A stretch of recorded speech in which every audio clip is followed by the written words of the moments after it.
Hello મિત્રો, આજે આપણે જાણીશું ધોરણ 10માનું અને 12માનું ગુજરાત બોર્ડનું રિઝલ્ટ કઈ વેબસાઇટ ઉપરથી કઈ રીતના જાણવું તેના વિશે. સૌપ્રથમ આપણે કોઈ પણ એક બ્રાઉઝરની અંદર જઈ અને જે ઓફિશિયલી ગુજરાત બોર્ડની વેબસાઇટ છે તેને આપણે એન્ટર કરવાની રહેશે. result.gspb.org/result.ssc કરીને હશે. હાલમાં અત્યારે તેમનું સર્વર ડાઉન છે, એના કારણે કોઈ વસ્તુ બતાવી નથી રહ્યા.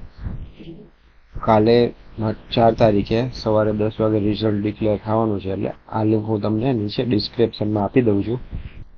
એને કોપી કરી અને તમે તમારા મોબાઈલ ફોનમાં અથવા કોમ્પ્યુટરમાં પેસ્ટ કરશો એટલે રિઝલ્ટ ઓપન થઈ જશે. ત્યારબાદ તેમાં કઈ રીતના પ્રોસેસ કરવાની હશે તે આપણે જાણીએ.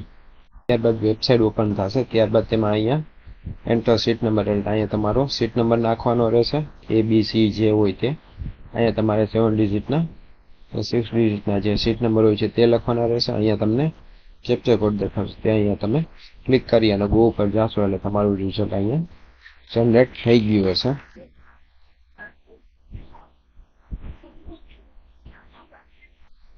વિડીયો સારો લાગ્યો હોય તો લાઈક, શેર અને સબસ્ક્રાઈબ જરૂર કરજો.